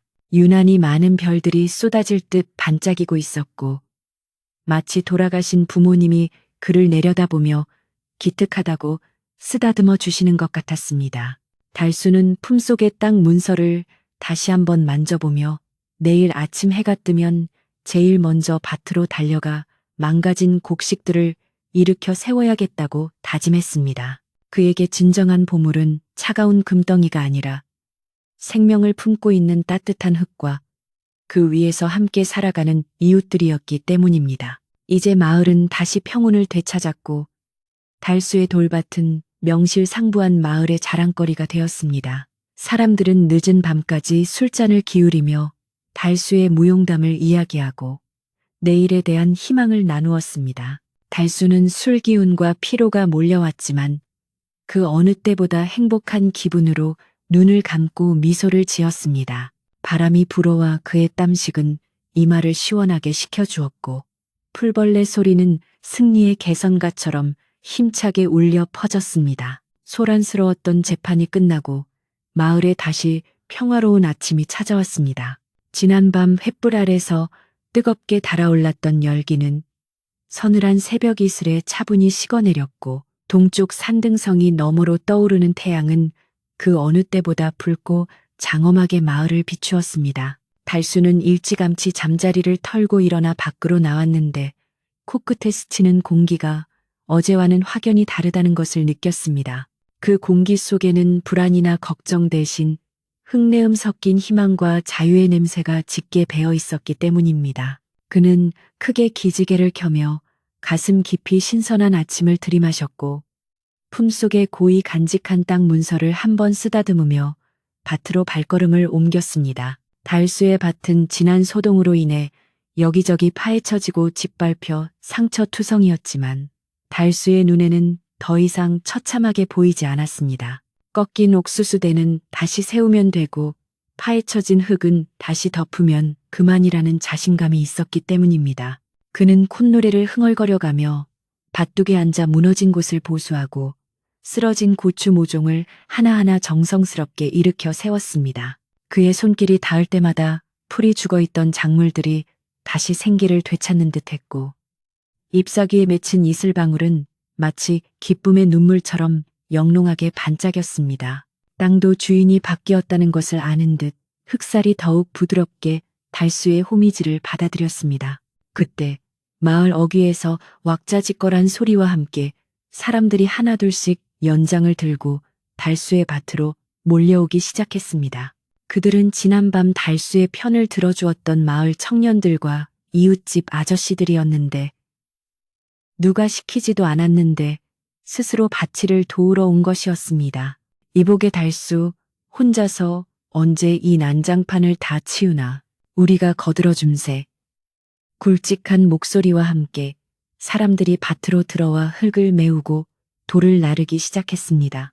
달수는 너무나 고마워 말문이 막혔지만 사람들은 그저 등 한번 두드려주며 묵묵히 일손을 보탰습니다. 혼자라면 며칠이 걸렸을 복구 작업이 여러 사람의 손이 모이자 순식간에 정리되어 밭은 예전보다 더 말끔한 모습을 되찾았습니다. 밭일이 끝나자 사람들은 달수가 기탁한 보물로 마을의 수건 사업을 시작했습니다. 가장 먼저 장마 때마다 물에 잠겨 사람들의 발을 묶었던 개울가에 튼튼한 돌다리를 놓는 공사가 벌어졌습니다. 달수는 농사일을 잠시 미루고 직접 돌을 나르며 공사를 도왔는데 자신의 보물이 이렇게 뜻깊은 곳에 쓰이는 것을 보니 금덩이를 가지고 있을 때보다 훨씬 더 큰 부자가 된 기분이었습니다. 영차, 영차, 힘차게 돌을 나르는 사람들의 얼굴에는 웃음꽃이 피어났고 새참으로 나온 막걸리를 나눠 마시는 시간에는 웃음소리가 끊이지 않았습니다. 그 다리의 이름은 마을 사람들의 뜻에 따라 달수교라 불리게 되었는데 이는 달수의 넉넉한 마음을 길이길이 기억하자는 의미였습니다. 한편 욕심쟁이 박 부자는 재판에서 망신을 당하고 땅까지 잃은 후 집 밖으로 두문불출하며 모습을 감췄습니다. 들리는 소문에 의하면 그는 분을 이기지 못해 끙끙 앓아누웠다고도 하고 밤마다 텅 빈 금고를 보며 한숨을 쉰다고도 했습니다. 하지만 마을 사람들은 더 이상 박 부자의 눈치를 보지 않았고 오히려 그가 없는 마을의 평화로움을 만끽했습니다. 권세와 돈으로 사람을 억누르던 시대는 가고 정직한 땀과 나눔이 존경받는 새로운 시대가 열린 것입니다. 박 부자의 집 담장은 여전히 높았지만 그 안의 적막함은 밖에서 들려오는 활기찬 소리와 극명한 대조를 이루며 그의 몰락을 쓸쓸하게 보여주었습니다. 계절은 흘러 어느덧 들판이 황금빛으로 물드는 가을이 찾아왔습니다. 달수의 밭은 돌밭이라는 옛 이름이 무색할 정도로 풍성한 수확을 앞두고 있었는데 옥수수는 알이 꽉 차 터질 듯했고 고추는 붉게 익어 밭을 수놓았습니다. 마을 사람들은 지나가며 저 밭이 진짜 금밭이네, 금밭이야 라며 감탄을 금치 못했습니다. 달수는 누렇게 익은 벼이삭을 쓰다듬으며 지난 봄 차가운 돌틈에 씨앗을 심었던 날들을 회상했습니다. 그때 흘린 땀방울이 하나도 헛되지 않고 이렇게 풍성한 열매로 돌아왔다는 사실에 그는 자연의 정직함과 위대함에 다시 한번 고개를 숙였습니다. 수확하는 날, 달수는 마을 사람들을 모두 초대해 잔치를 벌였습니다. 갓 수확한 팹쌀로 지은 김이 모락모락 나는 흰쌀밥과 밭에서 딴 채소로 만든 나물 반찬, 그리고 돼지 한 마리를 잡은 푸짐한 상차림이 마당 가득 차려졌습니다. 곰 할머니는 달수가 건넨 액쌀밥을 한 숟가락 드시고는 눈시울을 붉히며 말씀하셨습니다. 내 평생 이렇게 맛있는 밥은 처음이다. 밥알 하나하나에 네 정성이 들어있어 꿀맛이구나. 할머니의 칭찬에 달수는 쑥스러워 머리를 긁적였지만 가슴 속에는 뜨거운 보람이 차올랐습니다. 사람들은 배불리 먹고 마시며 달수의 풍년을 자신의 일처럼 기뻐해 주었습니다. 달수는 수확한 농작물을 창고에 쌓아두는 대신 수레에 싣고 마을에 홀로 사는 노인들과 형편이 어려운 이웃들을 찾아다녔습니다. 어르신, 이거 한번 드셔보세요. 제가 직접 농사 지은 겁니다. 달수의 투박하지만 따뜻한 손길에 마을 사람들은 감동했고 받기만 할 수 없다며 집에서 짠 참기름이나 직접 담근 김치를 달수에게 건네주었습니다. 오고 가는 정속의 마을은 더욱 끈끈하게 하나가 되었고 달수의 집은 늘 사람들의 발길이 끊이지 않는 사랑방이 되었습니다. 그는 더 이상 외톨이 거지가 아니라 마을의 중심이자 든든한 기둥으로 자리 잡게 된 것입니다. 겨울이 다가오기 전 마을 사람들은 달수의 낡은 움막을 헐고 그 자리에 번듯한 기와집을 지어주기로 뜻을 모았습니다. 우리 마을의 은인이 찬바람 드는 움막에서 살게 할 수는 없지. 목수일을 하는 김씨 아저씨가 앞장서고 젊은 장정들이 나무를 베어오며 공사가 시작되었습니다. 뚝딱뚝딱 망치질 소리가 경쾌하게 울려 퍼지는 가운데 달수도 직접 대패질을 하며 자신의 보금자리를 만드는데 힘을 보탰습니다. 며칠 만에 튼튼한 기둥이 세워지고 석가래가 올라가더니 마침내 따뜻한 온돌방과 넓은 대청마루가 있는 근사한 집이 완성되었습니다. 새 집에 들어가는 날, 달수는 감격에 겨워 말을 잇지 못했습니다. 따뜻한 아랫목에 앉아 창호지 문틈으로 들어오는 햇살을 바라보며 그는 이것이 꿈이 아니기를 간절히 바랐습니다. 차가운 바람을 피할 곳이 없어 떠돌던 시절, 남의 집 처마 밑에서 새우잠을 자던 시절이 주마등처럼 스쳐 지나갔습니다. 이제 그에게는 비바람을 막아줄 튼튼한 지붕과 언제든 다리를 뻗고 쉴 수 있는 따뜻한 방, 그리고 무엇보다 그를 가족처럼 아껴주는 이웃들이 있었습니다. 달수는 방바닥에 엎드려 큰 절을 올리며 이 모든 행복을 지켜준 땅과 하늘, 그리고 사람들에게 깊은 감사를 드렸습니다. 첫눈이 소복하게 내리는 밤, 달수의 사랑방에는 동네 아이들이 옹기종기 모여 앉았습니다. 방 안에는 화로가 놓여 있었고 그 위에서는 군밤과 고구마가 타닥타닥 소리를 내며 익어가고 있었습니다. 달수는 아이들에게 옛날 이야기를 들려주었는데 호랑이가 담배 피우던 이야기부터 도깨비와 씨름한 이야기까지 그의 입담에 아이들은 눈을 반짝이며 귀를 기울였습니다. 그래서 착한 농부는 복을 받고 행복하게 살았단다. 달수가 이야기를 맺으면 아이들은 한 개만 더 해주세요 라고 조르며 달수의 팔에 매달렸습니다. 달수는 아이들의 머리를 쓰다듬으며 빙그레 웃었고 창밖에는 한방눈이 세상을 하얗게 덮고 있었습니다. 어느 날 마을을 떠났던 박 부자가 초라한 행색으로 잠시 마을에 들렀다는 소문이 돌았습니다. 그는 멀리서 달수의 집과 풍요로운 들판을 한참 동안 바라보다가 고개를 푹 숙이고 어디론가 사라졌다고 했습니다. 달수는 그 소식을 듣고 잠시 씁쓸한 표정을 지었지만 이내 마음을 다잡았습니다. 누군가를 미워하는 마음을 품기에는 자신의 삶이 너무나 소중하고 감사했기 때문입니다. 그는 박 부자가 어디서든 개과천선하여 마음 편히 살기를 마음속으로 빌어주었습니다. 용서는 달수 자신을 위한 마지막 선물이기도 했습니다. 봄이 다시 찾아오자 달수는 어김없이 쟁기를 들고 밭으로 나갔습니다. 이제 그는 초보 농사꾼이 아니라 날씨와 흙의 기운을 읽을 줄 아는 노련한 농부가 되어 있었습니다. 그는 밭두렁에 앉아 잠시 땀을 식히며 겨우내 얼었던 땅이 녹아내리는 소리에 귀를 기울였습니다.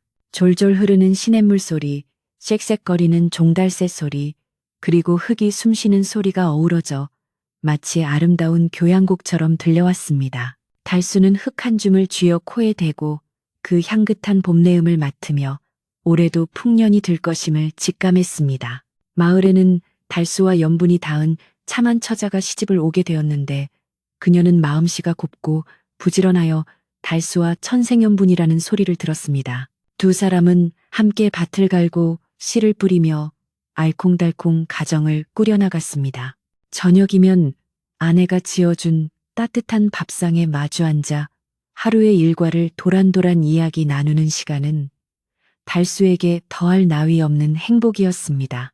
집 마당에는 강아지가 뛰어놀고 처마 밑에는 제비가 집을 짓는 평화로운 풍경이 완성되었습니다. 달수는 가끔 아내의 손을 잡고 내 인생 최고의 보물은 저 땅 속에 있던 금덩이가 아니라 바로 지금 내 곁에 있는 당신과 이웃들이요라고 고백하곤 했습니다. 세월이 흘러 달수의 머리에 서리가 내려앉고 주름살이 깊어졌지만 그의 눈빛만은 여전히 청년 시절처럼 맑고 빛났습니다. 그는 마을의 큰 어른이 되어 젊은이들에게 농사짓는 법뿐만 아니라 인생을 살아가는 지혜를 가르쳐 주었습니다. 욕심을 부리면 눈이 멀지만 나누면 마음이 열린다네. 땅은 주인이 따로 있는 것이 아니라 사랑해주는 사람이 주인인 게지. 그의 가르침은 마을 사람들의 가슴에 깊이 새겨져 마을은 대대로 인심 좋고 살기 좋은 곳으로 소문이 자자하게 되었습니다. 어느 맑고 고요한 여름밤, 달수는 대청마루에 앉아 부채질을 하며 밤하늘을 올려다보았습니다. 은하수가 강물처럼 흐르고 반딧불이가 춤을 추는 마당에는 풀벌레들의 합창이 울려 퍼지고 있었습니다. 그는 곁에서 잠든 손자의 사근거리는 숨소리를 들으며 지나온 삶이 한편의 아름다운 동화처럼 느껴졌습니다. 척박한 돌밭에서 시작된 그의 이야기는 이제 수많은 생명을 품은 숲이 되어 마을 전체를 감싸 안고 있었습니다. 달수는 밤하늘의 가장 밝은 별을 보며 나지막이 중얼거렸습니다. 고맙습니다. 이 모든 것이 분에 넘치는 축복이었습니다. 이제 여한이 없습니다. 그의 얼굴에는 세상 그 어떤 부자보다 편안하고 넉넉한 미소가 번졌습니다. 바람이 살랑살랑 불어와 그의 흰 머리카락을 어루만져 주었고 대나무 숲이 사각거리는 소리는 마치 수고했다. 정말 수고했다라고 속삭이는 자장가처럼 들렸습니다. 달수는 천천히 자리에 누워 푹신한 베개에 머리를 맡겼습니다. 몸은 노곤하지만 마음은 깃털처럼 가벼웠습니다. 내일 아침에도 해는 뜨고 새들은 노래하고 밭의 곡식들은 자라날 것입니다. 그 평범하고도 위대한 일상이 계속될 것임을 알기에 달수는 깊고 편안한 잠 속으로 빠져들 수 있었습니다. 온 세상이 잠든 고요한 밤, 달수의 집 지붕 위로 따스한 달빛이 이불처럼 덮였습니다. 자, 이제 달수도 편안히 잠들었으니 이야기를 듣는 여러분도 무거운 짐일랑 다 내려놓으시고 편안한 밤 되시길 바랍니다. 꿈속에서는 여러분만의 황금밭을 만나시기를. 달수가 편안하게 눈을 감고 별이 된 지도 어느덧 수십 번의 계절이 바뀌고 강산이 변한다는 세월이 훌쩍 흘렀습니다. 달수가 놓았던 달수교의 돌들은 오랜 시간 흐르는 물살에 깎이고 다듬어져 더욱 둥글고 매끄러워졌으며 그 틈새에는 파란 이끼가 끼어 고풍스러운 멋을 더하고 있었습니다. 마을 사람들은 여전히 그 다리를 건너며 하루를 시작하고 또 마무리했는데 다리를 건널 때마다 아이들에게 이 다리는 옛날에 달수 할아버지가 우리를 위해 놓아주신 마음의 다리란다 라고 이야기해주곤 했습니다. 그렇게 달수의 이야기는 할머니의 무릎에서 손자의 귀로 다시 그 손자의 입을 통해 다음 세대로 전해지며 마을에 살아있는 전설이 되어가고 있었습니다. 달수가 일구었던 그 기적의 돌밭은 이제 마을에서 가장 기름진 문전옥답이 되어 해마다 풍년이 들지 않는 해가 없었습니다. 봄이면 유채꽃이 만발하여 노란 물결을 이루고 가을이면 황금빛 벼이삭이 고개를 숙여 바람에 춤을 추는 풍경은 지나가는 나그네들의 발길을 붙잡기에 충분했습니다. 마을 사람들은 달수의 뜻을 이어받아 수확철이 되면 가장 먼저 수확한 곡식을 마을 창고에 모아 어려운 이웃을 돕는 달수 창고를 운영했습니다. 덕분에 이 산골 마을에는 굶주리는 사람도 헐벗는 사람도 없이 모두가 형제처럼 오순도순 정을 나누며 살아가고 있었습니다. 그러던 어느 해 늦가을, 마을에 화려한 비단 옷을 입고 값비싼 말을 탄 낯선 손님이 찾아왔습니다. 그는 한양에서 왔다는 최부자였는데 전국을 돌며 돈이 될 만한 땅이나 골동품을 사들이는 거상으로 소문난 인물이었습니다. 최부자는 우연히 주막에서 달수의 황금 항아리 이야기를 전해 듣고는 그 마을 어딘가에 아직 찾지 못한 또 다른 보물이 묻혀 있을지도 모른다는 헛된 욕심을 품고 먼 길을 달려온 것이었습니다.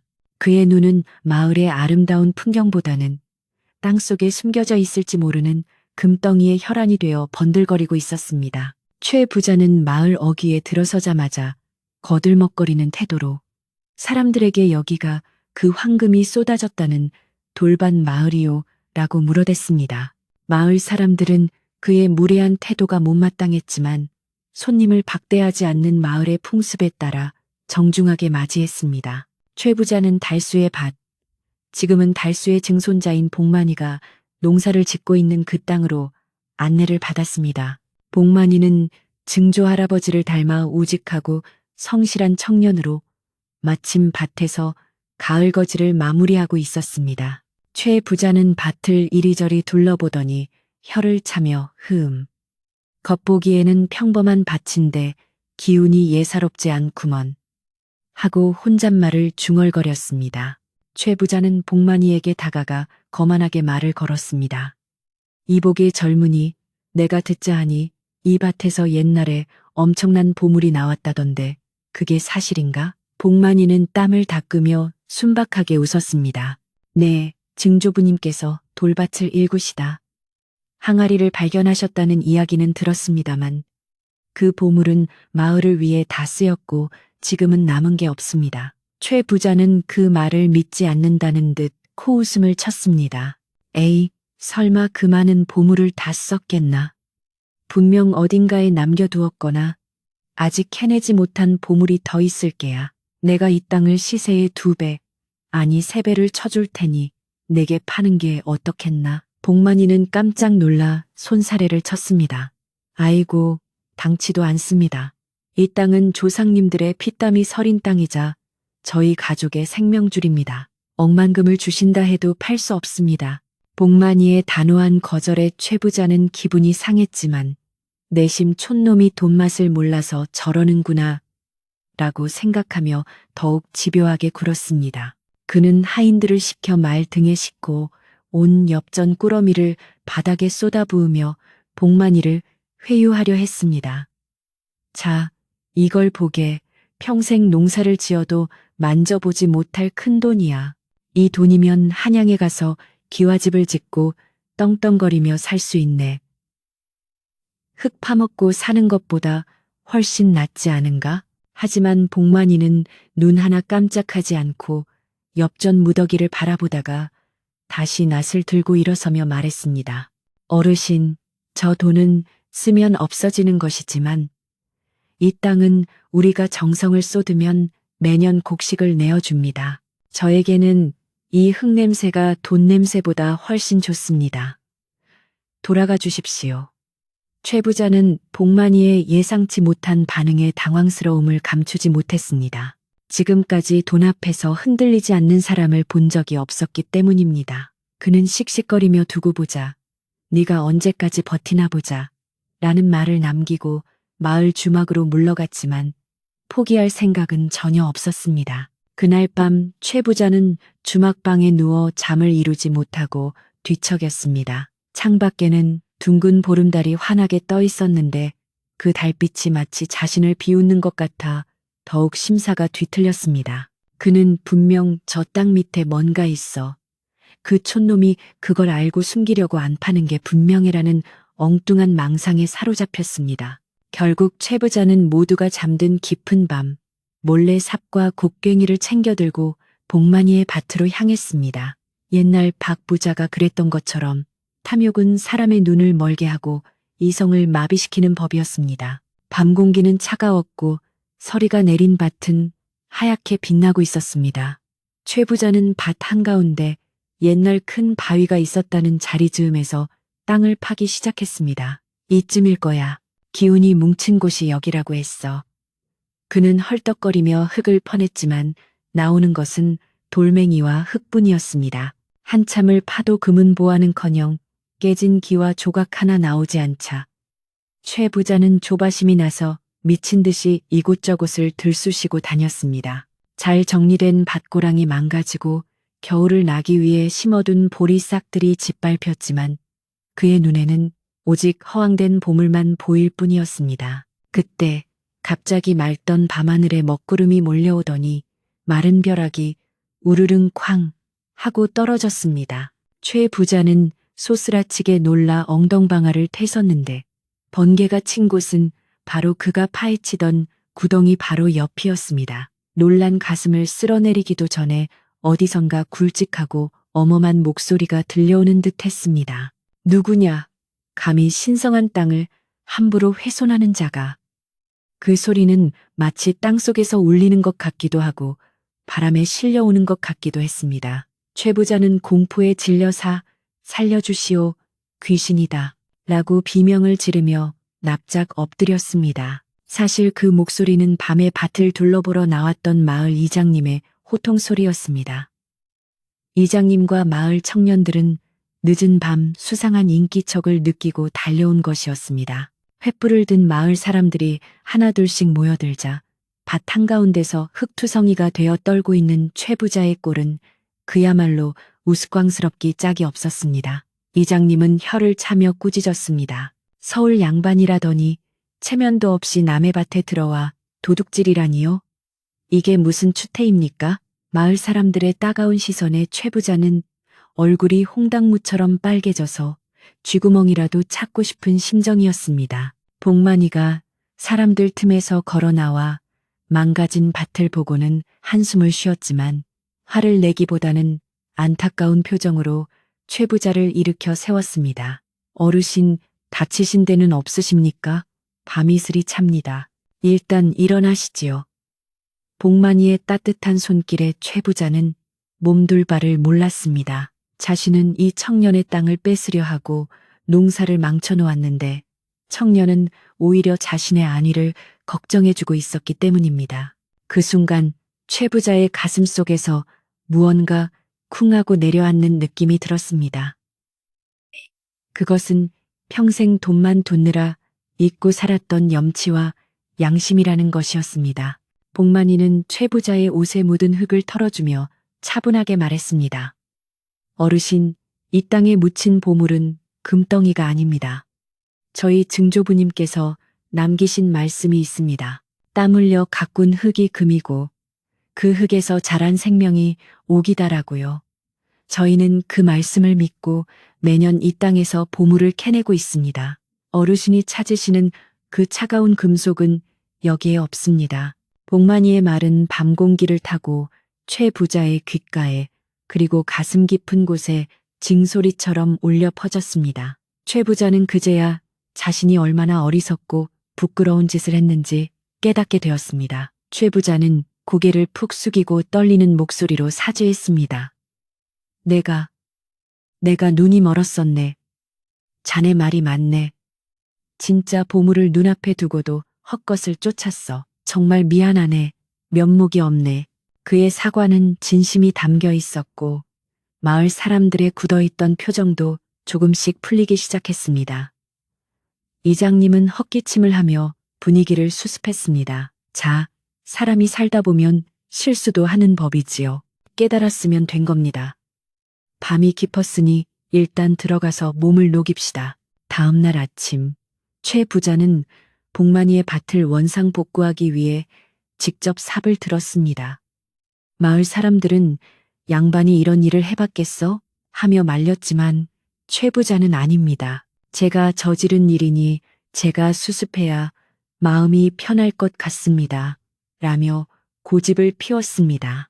서툰 솜씨로 땀을 뻘뻘 흘리며 흙을 메우고 고랑을 다듬는 최 부자의 모습은 어제와는 전혀 다른 사람처럼 보였습니다. 복만이는 곁에서 묵묵히 그를 도왔고 두 사람 사이에는 말없는 교감이 오갔습니다. 밭일이 끝난 후 최 부자는 갯마루에 앉아 복만이가 건넨 시원한 물 한 사발을 마시며 생전 처음 느껴보는 노동의 상쾌함과 마음의 평화를 맛보았습니다. 최 부자는 마을을 떠나기 전 자신이 가져온 엽전 꾸러미를 마을 회관에 내놓았습니다. 이것은 땅값이 아닙니다. 내 어리석음을 깨우쳐준 수업료라고 생각해 주십시오. 마을의 서당을 고치거나 아이들 책을 사는데 써주시면 고맙겠습니다. 그는 정중하게 인사를 하고 말에 올랐습니다. 떠나는 그의 뒷모습은 올 때보다 훨씬 가볍고 편안해 보였습니다. 마을 사람들은 멀어지는 그를 향해 손을 흔들어 주었고 최 부자 또한 뒤를 돌아보며 환하게 웃었습니다. 그는 빈손으로 돌아갔지만 마음속에는 황금보다 더 귀한 깨달음을 가득 채워 가지고 가는 길이었습니다. 세월은 다시 흘러갔고 달수 마을의 이야기는 더욱 풍성해졌습니다. 사람들은 이제 달수의 전설에 최 부자의 회계 이야기까지 덧붙여 진정한 부자는 재물이 많은 사람이 아니라 마음이 넉넉한 사람이다라는 교훈을 아이들에게 가르쳤습니다. 복만이는 할아버지가 그랬던 것처럼 늙어서도 밭을 지켰고 그의 자손들 또한 대대로 그 땅을 소중히 여기며 살아갔습니다.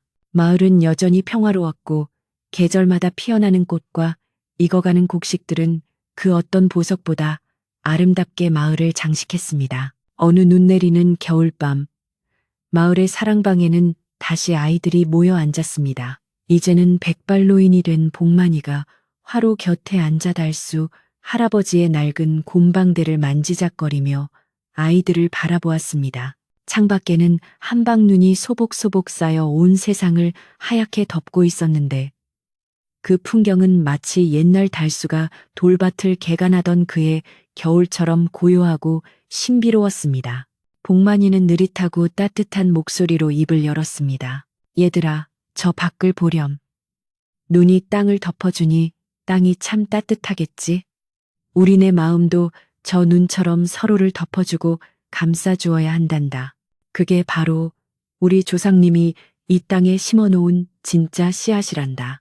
아이들은 눈을 반짝이며 고개를 끄덕였고 타닥타닥 타오르는 장작불은 방안을 훈훈하게 데워주었습니다.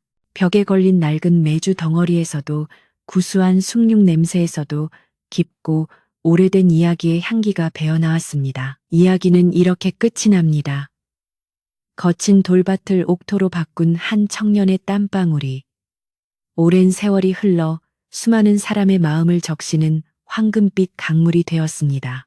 오늘 밤 여러분의 꿈속에도 달수 할아버지의 따뜻한 미소가 찾아가기를, 그리고 여러분의 마음밭에도 희망이라는 씨앗이 무럭무럭 자라나기를 바랍니다. 밤이 깊었습니다.